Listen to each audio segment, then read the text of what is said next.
Figure emblématique du slam togolais, Caporal Wisdom a su capter l'attention de tous à travers sa musique.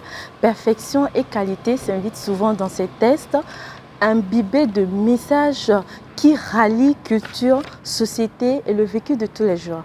Bonjour à tous et bienvenue dans Devenir, votre programme qui a pour mission de booster votre inspiration à travers les success stories. Et aujourd'hui, pour recevoir notre invité, la résidence 244 située à Kakaveli a accepté de nous ouvrir ses portes.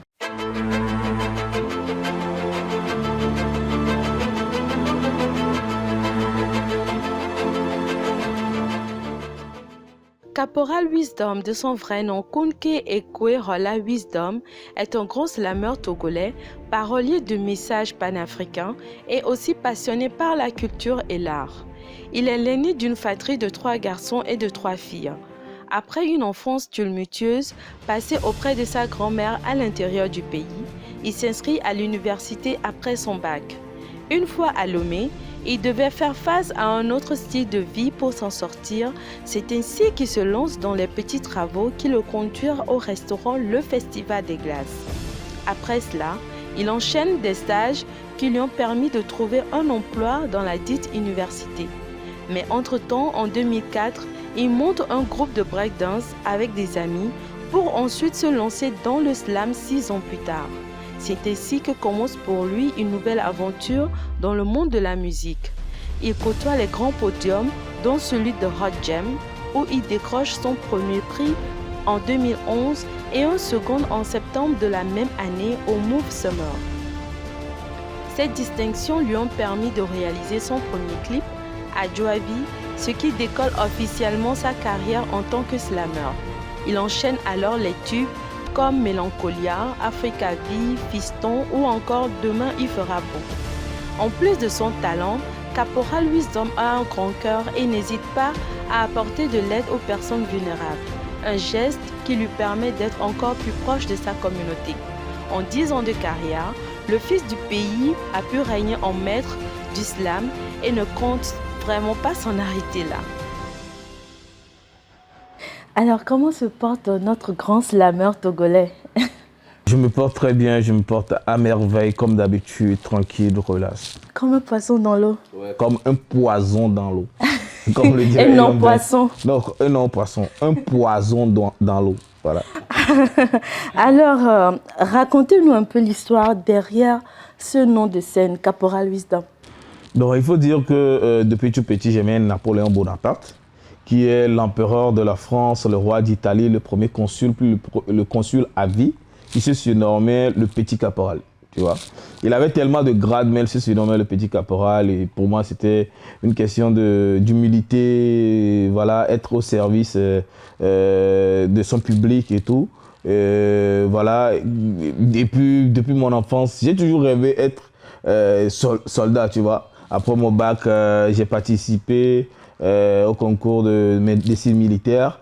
Donc, j'ai été recalé proprement et de manière conventionnelle. Donc, j'ai décidé de créer mon armée moi-même. Donc, voilà, j'ai créé mon armée. Je suis seul soldat dans l'armée et le seul grade, c'est caporal. Ça, on l'a remarqué.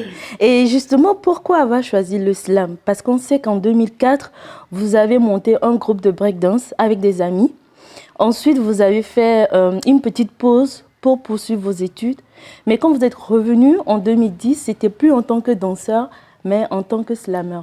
Pourquoi avoir choisi ce courant musical? Bon, c'est ma maman qui m'a imposé ça. Ah ouais? C'est quand même un peu drôle. Elle chante aussi, votre maman? C'est quand même un peu drôle, mais quand j'avais mis une pause avec la danse et tout, j'avais voulu faire du rap. Et c'était à l'époque des couronnes où il faut rapper rapidement et tout.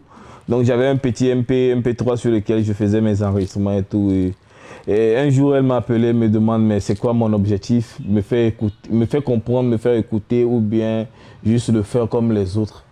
Donc quand elle m'a posé la question, j'ai réfléchi longtemps. Et je me suis dit, mais à quoi servira de faire un truc? Oui, je suis le plus rapide, mais tu ne te fais pas comprendre, tu ne te fais pas entendre. Le mieux, c'est de diminuer la vitesse et d'augmenter le volume.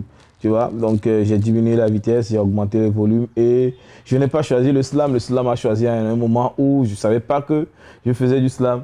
Je suis revenu à Lomé en 2010. À l'époque, il y avait mon ancien manager qui était mon cousin Mabous, qui faisait du rap, c'était un rappeur. Donc on était allé en studio, il devait enregistrer son son et malheureusement, quand il pose, moi je bûche le texte. Quand il oublie une partie, à sa place. À sa place. Quand il oublie une partie, moi je le lui rappelle et tout. Et après je lui ai dit, écoute, moi j'aime ça. Il me dit, mais il y avait une soirée slam qui se faisait sur la paroisse universitaire, paroisse Saint-Jean. En face de Saint-Joe. Voilà, en face de Saint-Joe. Donc il m'a dit que non, c'est comme ça, il y a des soirées qui se font là-bas et qu'il va m'amener voir l'ami, qu'on va m'inscrire et tout. Et c'est comme ça, on a commencé avec EFI, à l'époque, la crème du slam. Et on est allé, on s'est inscrit et tout a démarré là-bas. Et c'était en décembre 2010. Décembre 2010, et c'était la semaine de la lutte contre le VIH-Sida, où la majorité des slameurs qui étaient là, c'était des tests contre le VIH-Sida. J'ai joué à l'avocat du diable, je dis le sida n'existe pas. Carrément. Oui, le sida n'existe pas, quelque chose que une philosophie qui me tient toujours à cœur jusqu'à présent, parce que pour moi, c'est le paludisme qui tue plus en Afrique. Quand on me parle du VIH-Sida, je suis désolé, mais j'ai jamais connu de victime de VIH-Sida directement dans mon entourage. C'est vrai qu'on entend toujours parler de la maladie, mais le paludisme, chaque jour que Dieu fait, il y a au moins un enfant qui meurt chaque 30 secondes. Il y a toujours un cousin qui meurt parce que du paludisme. C'est quelque chose que nous ignorons souvent, nous négligeons souvent, mais qui fait vraiment de rage en Afrique. Et donc, moi, je suis allé sur ce terrain, ça a choqué beaucoup de personnes. Et après, les gens m'ont dit, mais comment toi, ta manière de le faire? Vous n'étiez pas dans le thème, en fait. J'étais pas dans le thème, tu vois. J'étais dans l'antithèse, tu vois. J'étais dans l'antithèse. J'étais allé de l'autre côté carrément de la chose, donc ça a choqué des gens. Après, des gens se sont approchés de moi, m'ont demandé comment je peux le faire, comment j'arrive à le faire et tout. Et j'ai commencé par suivre des ateliers. J'allais des ateliers. Et j'ai commencé avec des compétitions. Road Jam en juillet 2011. J'ai décroché Road Jam 2011. Move Summer de la même année, j'ai décroché catégorie slam. Et c'est comme ça, ça a commencé depuis 2011, 2012. J'ai sorti mon premier single qui était le prix du concours Road Jam que j'avais reçu en 2011. Et c'est depuis 2012 que j'ai commencé vraiment l'aventure professionnellement jusqu'à aujourd'hui. Ça fait 11 ans. Voilà. Waouh, vous avez fait du chemin. Ah oui, apparemment. Donc, par rapport à tout ce que vous avez dit tout à l'heure, je pense que pour vous, avec le slam, le message que vous essayez de véhiculer passe beaucoup plus vite. Effectivement, le message passe plus vite que la danse. Avant, nous, on voulait faire passer un message par la danse, mais les gens ne comprenaient pas le message. C'était un peu compliqué. Mais avec le slam, voilà, je travaille sur un thème. Chacun comprend directement ce que je veux dire. Et le fait de le faire également en éveil et en français, tu vois, je choisis le thème par rapport, la langue par rapport aux thématiques. Si ce thème peut être mieux compris par des personnes analphabètes, voilà, je le fais en éveil.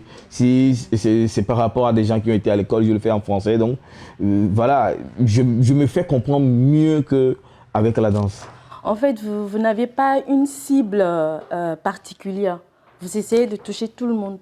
Oui, avoir une cible particulière, à quelque part, c'est également un danger parce que la cible que tu as aujourd'hui, si tu cibles aujourd'hui des enfants de 10 ans, ils ne vont pas avoir 10 ans toute leur vie.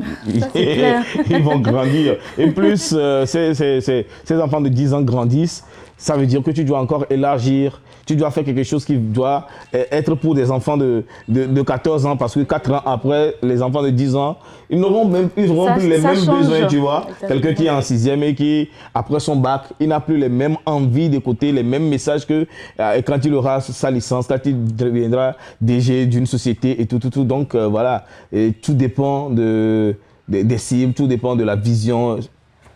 Et quand on parle des thèmes, est-ce que vous trouvez plus d'inspiration par rapport à ces thèmes-là que vous abordez souvent? Par exemple, vous parlez souvent du patriotisme, de la culture, du civisme. Vous y trouvez plus d'inspiration? C'est pas que je trouve plus d'inspiration, mais je trouve plus d'importance de parler de ces choses-là, tu vois. Parce que moi, j'aime plus parler de moi et de mon entourage que de quelque chose que j'ai pas vécu, tu vois.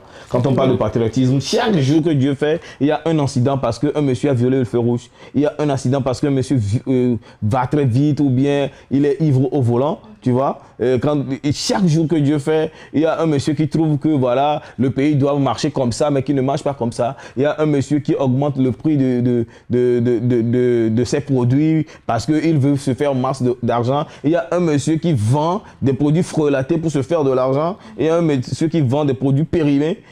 L'essentiel pour lui, c'est d'avoir de l'argent. Et chaque jour que Dieu fait, il y a beaucoup de mots qui pilent voilà. notre société. Pour moi, c'est une urgence. C'est une urgence de travailler sur cette thématique-là pour faire changer les mentalités. Ok. Et d'après vous, quelles sont les actions qu'on devrait mener pour vulgariser le slam en Afrique et en particulier au Togo? Bon, les actions, tout va se focaliser sur la promotion de la chose, voilà. Mais malheureusement qu'aujourd'hui, la promotion de ce qui est un peu gauche est plus facile que ce qui est normal, tu vois. Et c'est pas normal comme le dit, tu vois, c'est pas normal, tu vois. Tu vois quelque chose qui respecte pas l'éthique, qui respecte pas la morale, mais c'est ce que tout le monde aime. C'est ce qui passe le plus vite, c'est ce qui passe plus facilement. Mais aujourd'hui, quand tu fais une chanson, par exemple, sur le civisme, sur le comportement citoyen et tout, tu vas payer à la radio. On va le passer, peut-être, on va pas le passer comme, voilà, une chanson ambiance qui n'a pas forcément un message particulier, mais pour se distraire et tout porte à croire que la fonction éducation, formation, information et de l'art n'est plus mise en valeur, mais c'est plutôt juste sa fonction distraction qui est plus mise en valeur. Donc voilà, il est d'urgence pour que chaque parti ou chaque citoyen puisse faire sa part pour pouvoir pousser cet art qui est encore le seul art qui conscientise les gens. Parce que, à ce que je sache, le slam, c'est plus un courant dont on se sert plus pour véhiculer des messages très importants. Parce qu'on peut voir au Burkina, par exemple, je pense qu'il y a un slameur là-bas qui fait de la politique à travers son art. Bon, tu sais, en fait, c'est ça le problème. Il y a tellement de slammers. Il y a tellement de slammers que les gens ne connaissent pas forcément. Donc, les gens pensent que, au Togo, par exemple, les gens me disent, non, tu es le seul slammer au Togo. Mais je vous assure, il y a une centaine de slammers au Togo. Au Burkina Faso, j'en connais plein. Il y a encore des jeunes. Il y a au moins 5 jeunes que j'ai découverts sur l'année passée, qui sont des talents. Quand on était au championnat francophone de slam au Burkina, j'ai rencontré des talents pas possibles. Il y a d'autres qui sont venus sur des festivals ici, il y a d'autres que je connais encore pour avoir fait Bobo Dioulasso. Il y a tellement, même à Lomé ici, il y a tellement de slammers. Donc, chaque slammer a sa particularité. Il y a des slammers qui sont engagés politiquement, d'autres qui sont engagés sentimentalement, d'autres qui sont engagés socialement. Et chacun a choisi une partie de la chose pour se faire valoir. Donc, on ne peut pas dire qu'au Burkina, c'est comme au Bénin. Quelqu'un me dira qu'il n'y a que Gopal Das, il y a quand même Sergent Marcus, il y a tellement, on ne peut pas finir de les citer. Et si vous n'étiez pas slammer, qu'est-ce que vous seriez? Je serais slammer. Carrément, à part le slam. Bon, en fait, c'est que les gens confondent souvent. Le slam, c'est mon gagne-pain, en fait. Le slam, c'est mon gagne-pain. Ça ne veut pas dire que c'est le slam qui est l'art que j'aime le plus. Quand je rentre dans mon répertoire tout à l'heure, à peine tu vas trouver un son slam. Moi, j'écoute du hip-hop, j'écoute de l'ambiance, j'écoute de la musique traditionnelle à fond, tu vois. Mais le slam, c'est mon gagne-pain, c'est mon business. Mais vous êtes également entrepreneur culturel. Ouais. Comment arrivez-vous à concilier tout ça quand on sait que vous êtes marié et que vous êtes papa? Bon, c'est quelque chose que moi-même, je ne comprends pas. Aujourd'hui, je travaille à l'université comme chargé des arts et des cultures, à l'université de Lomé. Je travaille de 7h à 15h. Après 15h, je dois rentrer dans mes affaires, je dois gérer Agnon Shop. Et je dois rentrer à la maison voir les enfants, je dois faire ci, je dois faire ça, tu sais. C'est juste une question d'organisation, de motivation et de détermination. Parce que je suis conscient qu'un seul métier ne peut pas satisfaire mes besoins. Ça, Et des clair. besoins, j'en ai tellement.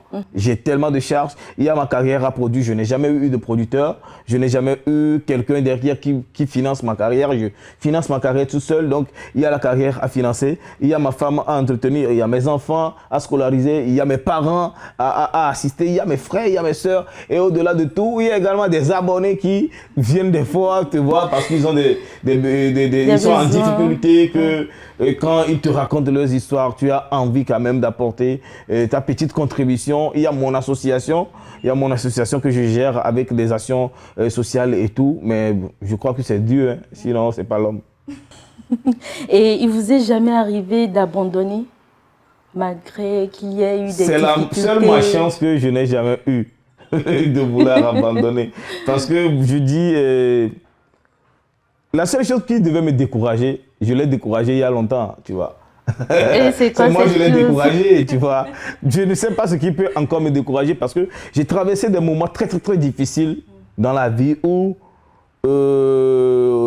j'ai écrit un plan de vie sur lequel je marche, tu vois. J'ai travaillé au Festival des Glaces entre 2014 et 2018. Pas parce que j'avais faim, mais je voulais écrire l'histoire de ma vie pour faire comprendre à un jeune que, voilà, ce n'est pas parce que tu as un diplôme, ce n'est pas parce que tu as un niveau de la vie que même si ça va mal, tu te tiens à ça. Retour en arrière, va faire des travaux basiques. Moi, j'ai lavé les assiettes au Festival des Glaces. J'ai essuyé le sol au Festival des Glaces entre 2014 et 2018. En ce moment, j'avais déjà sorti Demain il fera beau qui faisait tapas. Je voyageais, j'allais sur des festivals, j'allais sur des festivals à l'international. Je voyageais, je revenais. Même mon patron n'a jamais compris ce que je venais faire chez lui parce que le matin, je presse devant le président de la République et à 16h, je suis là en train de suyer Son sol. Il s'est dit, je t'ai pas vu le matin avec le président. Il dit oui, le soir, tu es au boulot en train de... Il n'a jamais compris ce que je faisais, mais pour moi, c'était pour qu'un jour, je puisse dire à un jeune, écoute mon frère, tu as ta licence, tu as ton diplôme, laisse ça, c'est un papier hygiénique. Tu peux essuyer le cul avec, laisse ça à côté. Si ça ne marche pas, va te salir la main, va te salir le corps. Si ce que tu vas faire est légal et lucratif, va, fais-le, gagne ta vie, gagne ton pain. Les gens se moquent de toi, tu t'en fous. À l'époque, je venais essuyer le sol au moment où il y a des artistes qui venaient et qui, par mégarde, et cassaient des verres, ou on m'appelle pour venir essuyer. Mais c'est des artistes à l'époque où, excuse-moi, mais qui n'avaient pas ma popularité, qui n'avaient pas ma cote. Il y a des gens qui se moquaient, mais moi, ça me faisait rire parce qu'à la fin du mois, je devais me payer, tu vois. Ça me faisait rire. Moi, c'est le geste qui est important, tu vois. Moi, j'ai lavé les motos en face de la latrine publique de Djoula Samé. J'ai vendu de la friperie, j'ai fait la maçonnerie, j'ai fait le carrelage. J'ai fait beaucoup de choses, moi. Waouh. J'ai fait tout ce que l'homme peut faire pour survivre. J'ai déjà essayé. Pas parce que, bon... J'avais rien à faire. Il y a l'humilité aussi. En fait, voilà. Ouais, il y a l'humilité aussi qui est accompagnée. Voilà. Donc, c'est des valeurs que j'ai cherché à développer pour qu'un jour, mon histoire soit vraiment écrite en lettres d'or. Et on espère que ça se fera. Ah, ça, c'est Dieu qui décide. Et si vous devez investir dans un secteur donné, dans lequel choisirez-vous? Ce sera dans l'art. Dans l'art. Oui, parce que c'est la seule chose que je sais faire de mieux, tu vois. C'est la seule chose que je sais faire de mieux.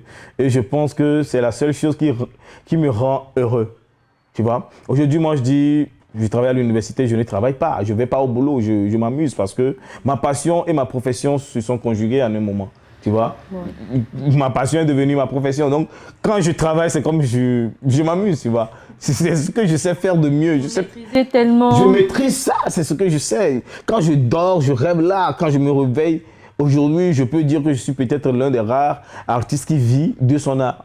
Parce que je ne fais plus autre chose à part là. Je vais à l'université, je travaille dans le secteur art et culture. Je termine, je rentre dans Agnon Shop.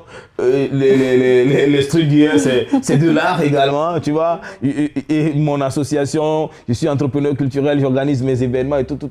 Tout ce que je fais, c'est de l'art. C'est de l'art. Donc voilà quoi, je ne peux que investir dans le secteur qui me rapporte le plus. Et s'il faut encore investir dans d'autres secteurs à part, peut-être c'est de l'agriculture.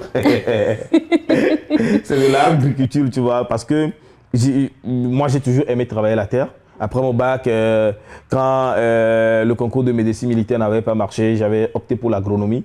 J'ai fait la première année en agronomie avant. Bon, j'ai tellement fait des trucs. Ouais, avant de me réorienter. Ça, je l'ai remarqué. En linguistique, tu vois. Donc, vous avez tâté tellement de terrain. Et quels conseils vous avez à l'endroit des jeunes qui nous suivent? Battons-nous aujourd'hui pour qu'un jour, nos sous-travail à nos places et que on vive les meilleurs moments à la fin de nos vies. Moi, je préfère être un nouveau riche que d'être un ancien riche. Hein. Soyons des anciens pauvres, quoi. Soyons des anciens pauvres et des nouveaux riches. Parce que si je ne veux pas qu'un jour je raconte mon histoire, je veux que mon histoire soit racontée par des gens.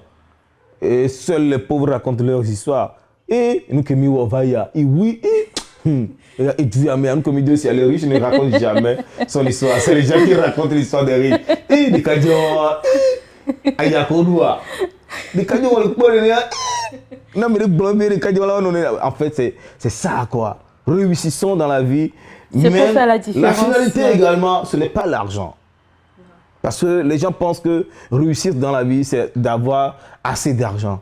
Moi je dis, mon rêve, ce n'est pas de mourir milliardaire, mais c'est de mourir avec des idées que 1000 adhèrent.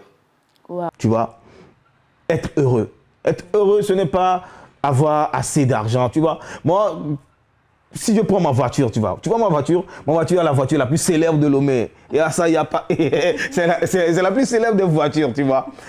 J'arrive des fois au feu tricolore. Des gens sont dans des voitures luxueuses, mais ils regardent ma voiture, ils te font comme ça, tu vois. Parce qu'ils n'imaginent pas. Avec de l'envie. Tu vois. Et là, je dis, ouais, voilà quoi. C'est ma micravie nationale, tu vois.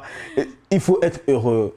Tu peux beau avoir 500 francs, quelqu'un va avoir 500 000 ou 5 millions, mais il va t'envier.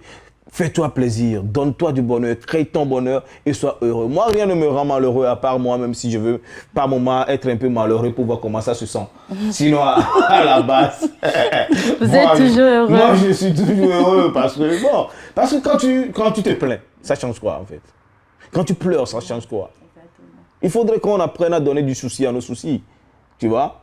Parce que les soucis étaient là depuis avant que nous on soit nés, les problèmes sont là. On partira et ils seront. Maintenant tu es là, au lieu de garde le sourire, il y a le problème, tu ris. Le problème n'aime pas quand les gens sont contents, tu vois, il va te fuir. C'est comme ça la vie. Alors, merci beaucoup Caporal Wisdom pour tous ces conseils, tout ce parcours dont vous êtes passé et merci également pour tout ce que vous avez dit à l'endroit de la jeunesse et j'espère que le message est bien passé. Merci d'être passé sur notre plateau. Quant à vous, chers internautes, je vous retrouve très prochainement pour un nouveau numéro. Et comme l'a dit notre Caporal Wisdom, gardez toujours le sourire et soyez toujours heureux. Au revoir.